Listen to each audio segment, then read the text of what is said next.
Hi everyone, welcome to today's new video. March is over, which is crazy because that went so fast, but that means it's April now, so we're gonna be talking about all the books I read in March, and we have 11 of them, so we're gonna do it rapidly, okay?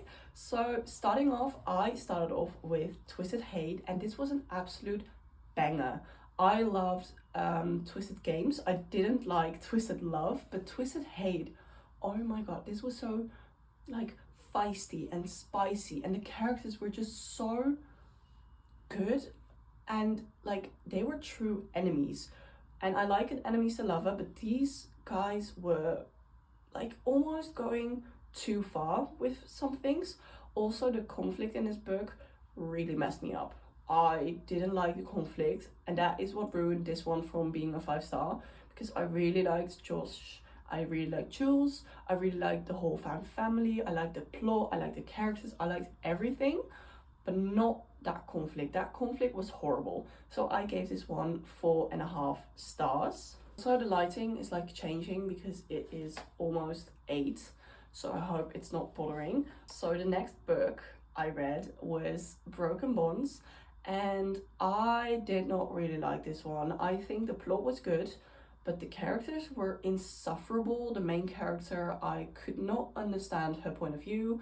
We had way too many male characters, because I realized when I was in the book that it was kind of like a reversed harem, but fantasy like, and that was weird as fuck.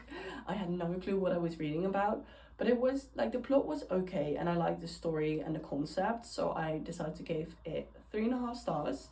But I didn't really like it, not as much as I thought I would. Then I read a cute graphic novel, which was Saga, and I have this thing where once in a while I just want to read a graphic novel, so I just look up on TikTok graphic novels, I pick the one that comes on top, and that's what I read. And this time it was Saga, and it is like adult sci-fi graphic novel. It's not too good, it's also not bad.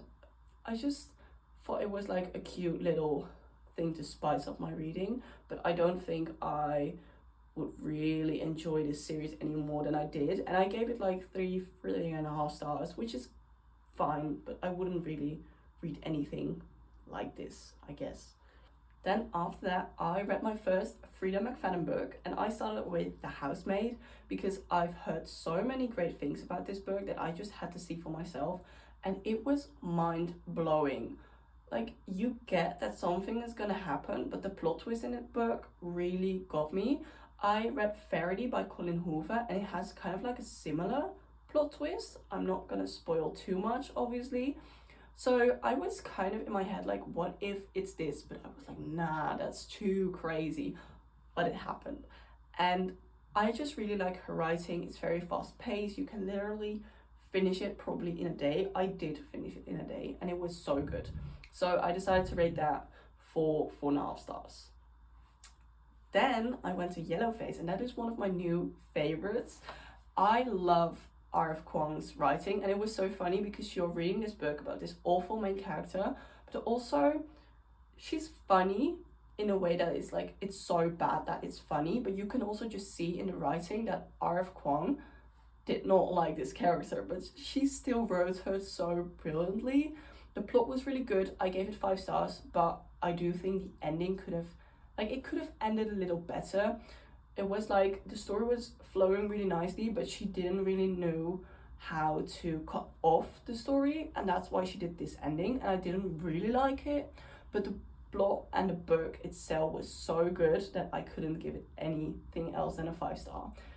Then I went to one of my most anticipated releases of this year, which was Bride by Ellie Hazelwood, and I've been reading this book so long. I think I've kept it on my nightstand for a month, and I've read like a couple of pages at a time because I was so convinced this was going to be a 5-star read, and it was so good that I had to read it really slowly. You know, one of those books, you just love it so much, you don't want it to be over, and that's what this book did to me. So it took me like a month, but that was okay. But even though I love this world, I love the characters, I think it kind of missed something that love theoretically did give me.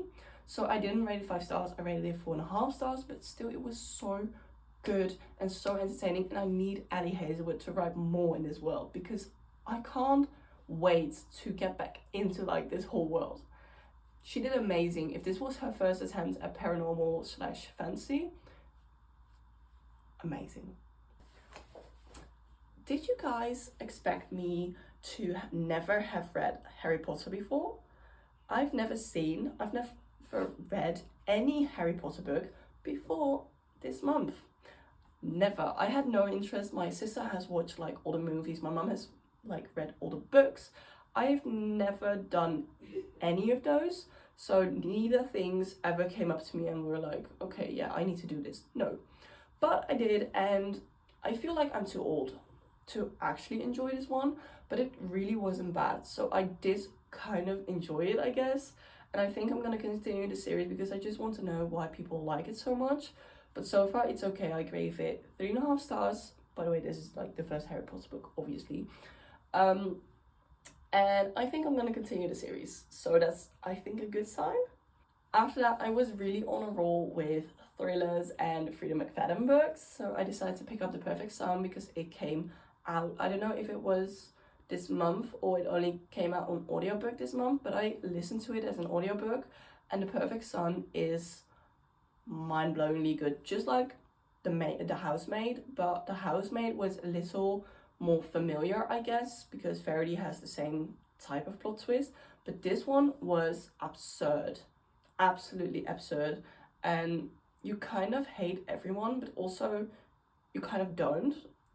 It's weird, I know, but you're rooting for them, but also really not. And the plot twist in this one, I guess it, but it was still crazy, and I'm slightly frightened for the people who live with Frida, because this was good, but also how can you think of this? That's messed up, but I love it. So I gave this one 4.5 stars as well. After that, I went over to Ricochet, and this is the second book in the Addicted to You series. And Addicted to You was like a really good and solid book, but this one was just so slow. It was really dragging out the first book. It's like an extended epilogue of the first book, but too extended because it's like 280 pages. That was so uncalled for. We would not have to have that one. Just no. I did like it because the characters, but also they go back and forth all the time in this book, and it's just dragging along, and I don't really like that one. So I think I gave it 3 stars, but I might also turn it down to like a 2-star because I just didn't like it. It was just, why was the plot dragging? There was no plot, but why was it still dragging along? Then I went to a new 5-star read of mine, which is Brutal Prince. Like I said, I gave it 5 stars. It's a mafia romance and it's a dark romance. And hear me out, I never read dark romances. I read Corrupt in, I think it was October or November last year, and I loved it, but I just didn't continue it because I was like, that's not my genre. I like romance, I like fantasy. I'm not really like a smut girl. I don't really read smut. I also don't really enjoy reading smut. I usually just skip over it. But this book was amazing. It's about these 2 families, both mafias. They're both living in Chicago, and they're like fighting this battle over, well, basically Chicago. And one day, this is not really a spoiler, one of the girls from the Italian family kind of burns the library of this Irish family, their house. They have like a library. Now, why is this so confusing? They have a library in their house and she burns it, you know? And then they have an arranged marriage and they hate each other, and it's crazy. But I love this plot so much and I can't wait to reread it. So I gave it 5 stars. I just didn't care at this point. I was like, 5 stars. The characters, amazing. The plot, amazing. I'm continuing the series, which is very rare because I never continue series nowadays. But I loved it. And then I read the sequel, which is like about this little sister of the guy who was in the arranged marriage. So her name is Nessa, and she gets kidnapped. Yeah, and normally I wouldn't like that one. I still didn't, but this one was especially weird because it was supposed to be like Beauty and the Beast, but it turned into heavy Stockholm syndrome, and not in a sexy kind of way. It was just really weird, and I did not like that one. It wasn't bad because the characters and the plot was really good. I don't know why, but I really like the mafia plot line. Amazing. But the Stockholm syndrome, seriously? No, wasn't for me. Gave it 3 stars, 3.5 stars, but that was it. That was all it could get, you know? So yeah, that is my March wrap up. I hope you enjoyed this video. If you got any recommendations for this one, put it in the comments. I would love to read it, and I'll see you this month.